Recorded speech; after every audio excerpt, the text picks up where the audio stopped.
And pressing record.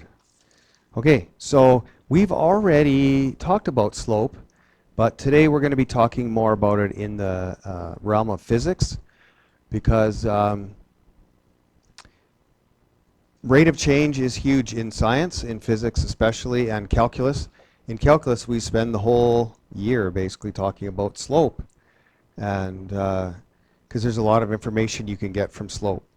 Now here, if you just look at this first example, we have a graph, and you know they say that a picture is worth 1,000 words, right? There is a ton of information on this graph.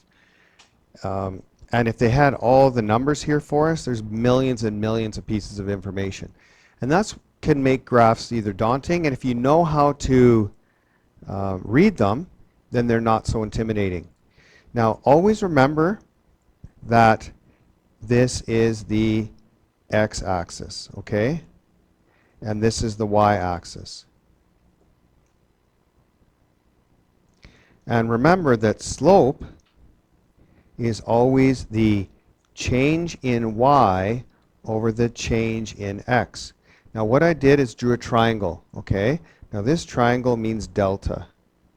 So it's delta y over delta x, and delta is a Greek symbol for change in.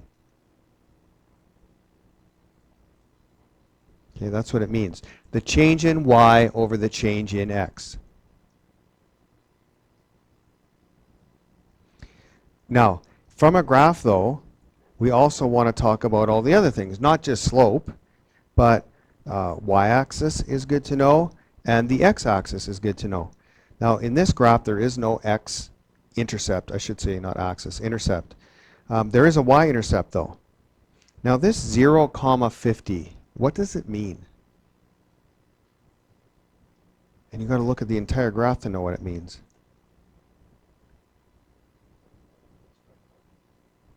Very good, okay? Because what does 0 stand for? That's time. That means right now, okay? So what does this represent? It is the oven's initial temperature.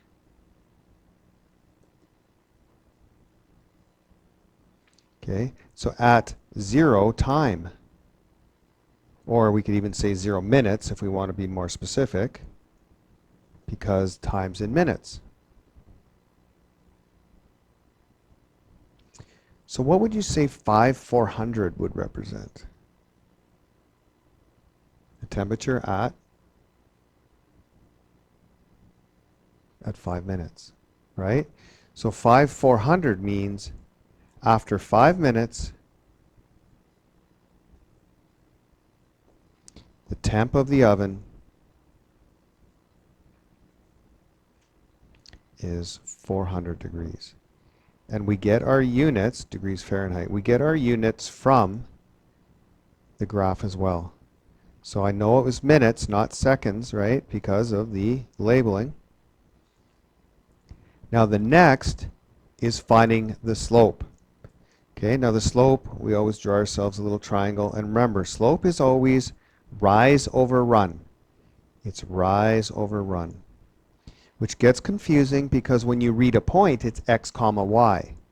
So we always like to do x first, but with slope, we don't. We want to do, and like I've said before, I label my points, so I would call this x1, y1, and this x2, y2, because sometimes I get my points mixed up and I'll get my y2 and my y1, and you can't do that.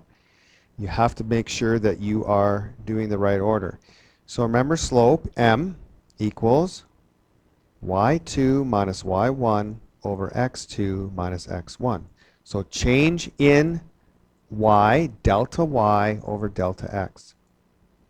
And that would be, so we're going to do our y's. 400 minus 50. See where I did y2 is 400, y1 is 50. Over, now don't mix these up. Don't go 0 minus 5 now. You got to put x2. The one that belongs, they will be on top of each other. So, and then 5 minus 0. Do you see how this point is together up here? Sometimes students mix these up and they'll put the 0 here. but it's not 400 0. It's not 0 400, I should say.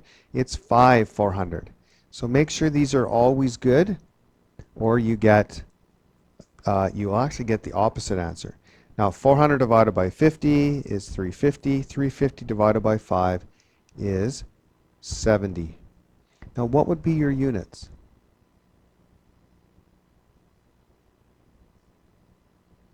Degrees Fahrenheit over time, because it's y over x, right?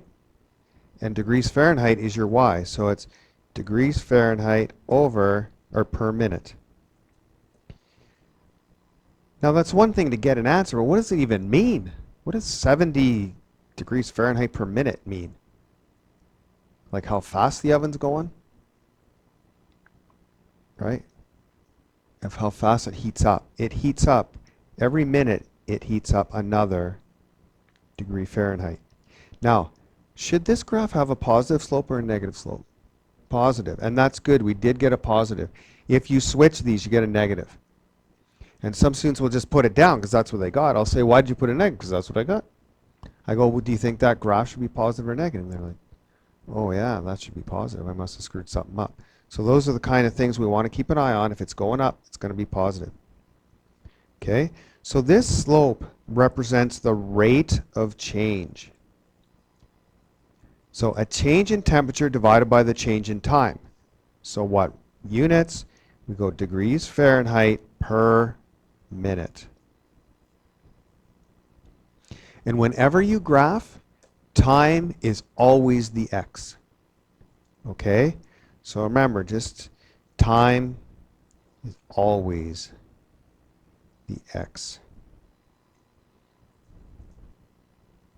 There's an odd, weird circumstances that it's not, but that's not in our realm. That's in the higher sciences and stuff. So we would say that the temperature is increasing at a rate of 70 degrees Fahrenheit per minute.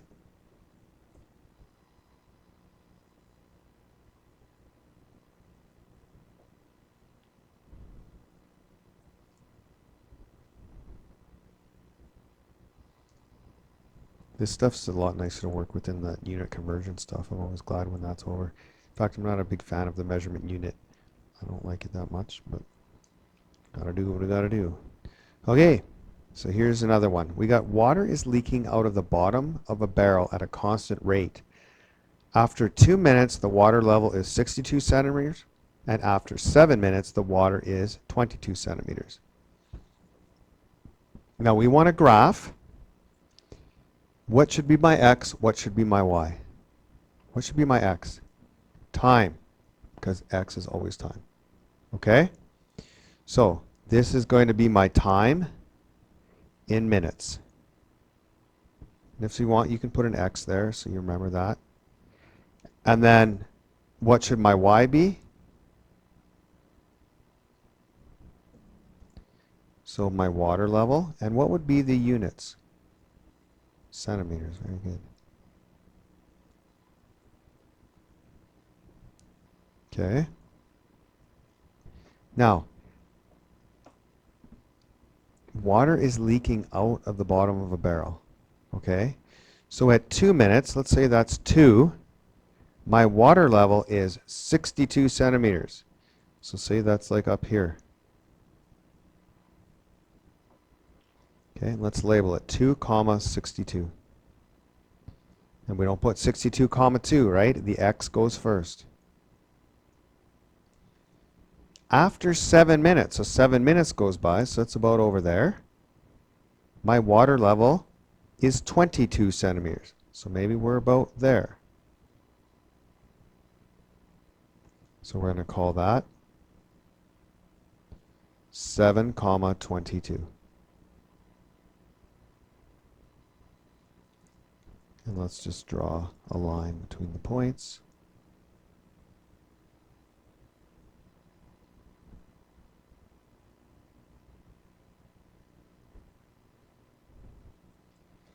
Okay. Now, the first thing it says, calculate the slope. Now, what do I know about this slope? Just by looking at it. It's negative. Very good. Okay.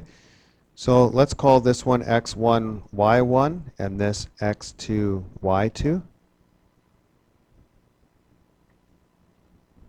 Now remember, slope m equals delta y over delta x.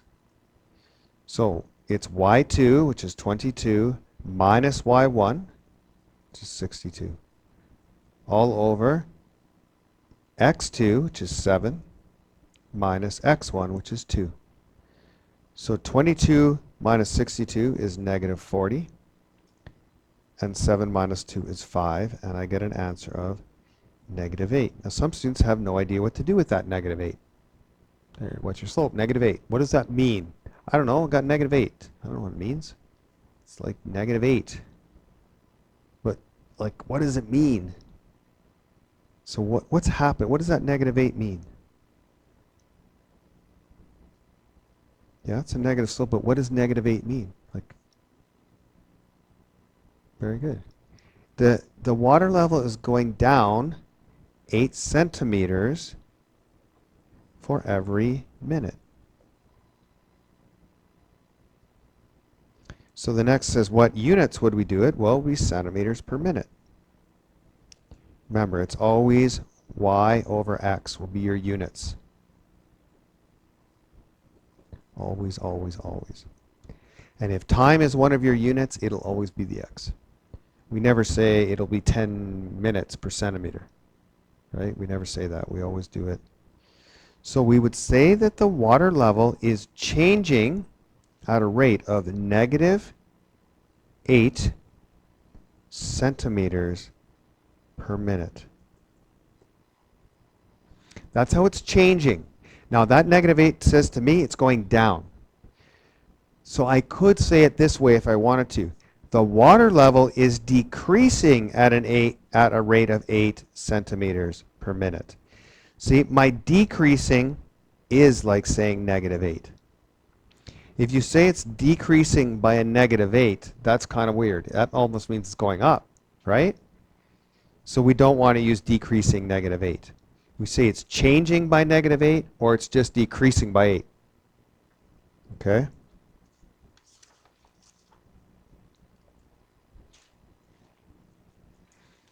Okay, so remember, slope represents rate of change. It is delta y over delta x. I know my triangles are not too good. Now, rate of change can be used for many scenarios: change in distance, time, temperature to time, salary to sales, whatever. Just remember that a positive slope means a positive rate of change, and it would go up like this. And a negative slope means a negative rate of change, so it would go down like that.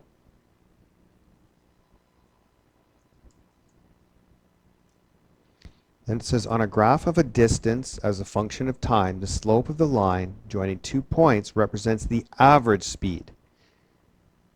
Okay, so let's talk about this. We're going to do one more question together. So Dave entered his car in a long distance car race. He traveled the first 150 kilometers in 2 hours, and then after 6 hours he had traveled 650 kilometers. Okay, so we know this is about some dude in his car and he's in a race. Okay, now then we read it again. Dave entered his car in a long distance race. He's traveled the first 150 kilometers in 2 hours. After 6 hours he had traveled 650 kilometers. So there's no question in there, because that's number 2 read. So I have to look lower, and it says, plot the ordered pairs to represent this information. Explain why 0, 0 is included. Okay. Is 0, 0 a valid point? At 0 time, would he have driven 0 kilometers? Yes. Okay. Sometimes 0, 0 is not a valid point. Like if you get into a cab. At 0 kilometers, is it 0 money? Anyone driven or been in a cab? They charge you immediately. If you went 1 foot, they would charge you. What's the starting right now? 365? So that's not a 0, 0 scenario. That's 0, 365, right? So not everything has, some people always like to you know, don't draw this, but they'll have their points and they'll go like this, and I'll see students do this with their thing. They go, right? They're just doing this nice straight line, and then they're like down to 0, 0. Why'd you go to 0, 0? Oh, because every graph has to go through 0, 0. I go, no, not every graph goes through 0, 0.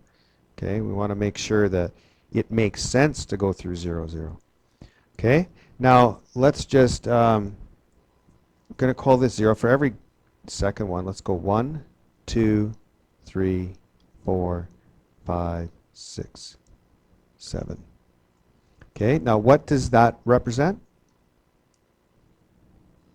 What would my x represent, do you think? So time, what would be my units? Hours, right? We want to put that in there because that's for us when we do our stuff, so we're not confused later. Okay, and we're going 650 kilometers. So let's go every second one. Let's do 100, 200, 300, 400, 500, 600, and just enough up there, we'll go 700. So 100, 200,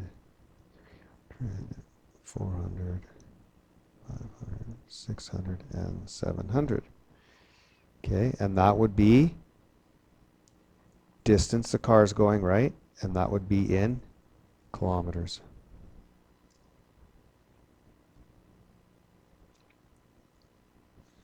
Okay, now calculate Dave's average speed between 2 hours and 6 hours. So at 2 hours, he had gone 150. So let's plot that point. 2 comma 150 would be right there. The next one, 6 hours, he traveled 650. So 6, we're going to go all the way up to there.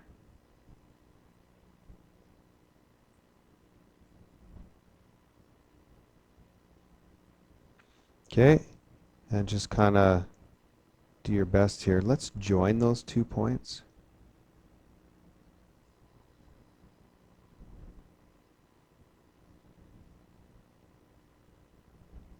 And then I want you to join the 2 points between 0 and 2.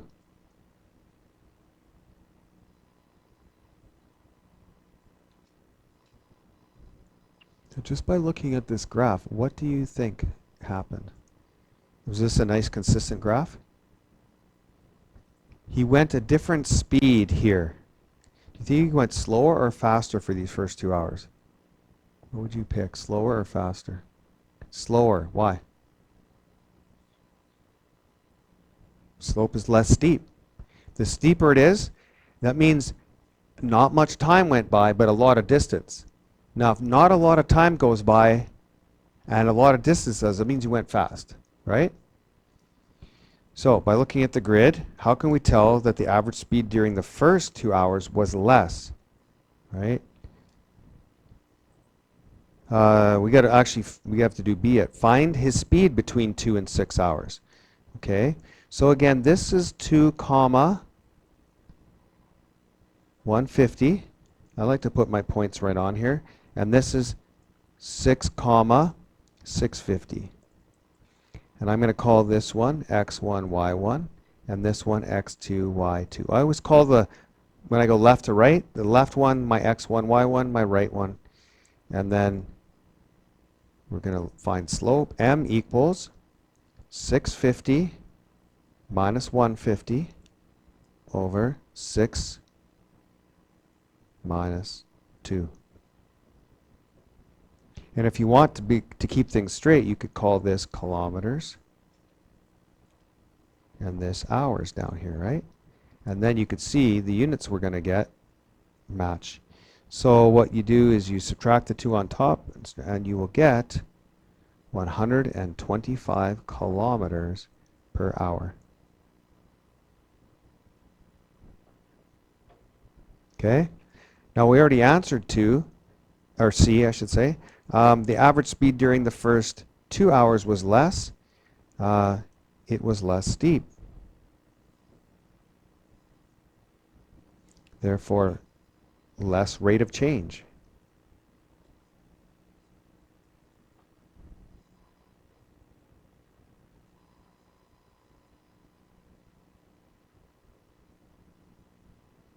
And that was for first 2 hours, right?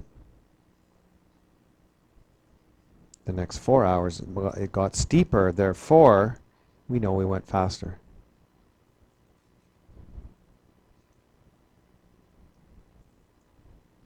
Okay, now this is interesting because while this race is going on, someone else is doing another graph of Dave's gas tank, the fuel in his gas tank as a function of time.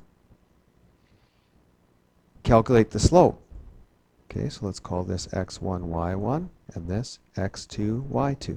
Now this one doesn't even have time in it. It's going to be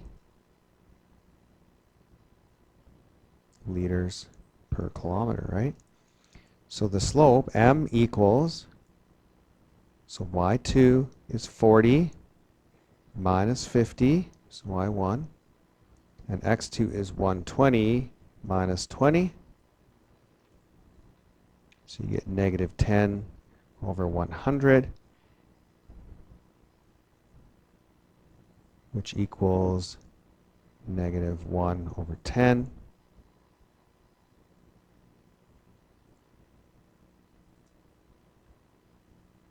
Which also gives negative 0.1.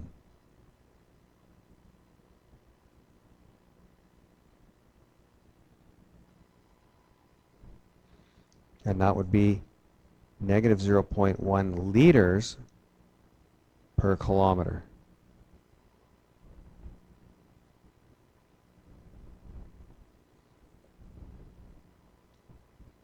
Because when you do rates, you always want the second one to be a 1. So we would say the rate of change of the fuel is negative 0.1 liters per kilometer. Or we would say the amount of fuel in the tank is decreasing by 0.1 liters per kilometer.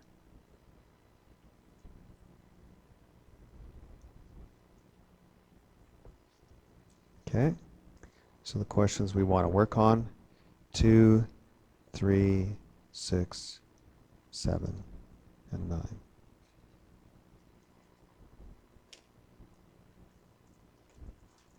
And I'm going to stop recording.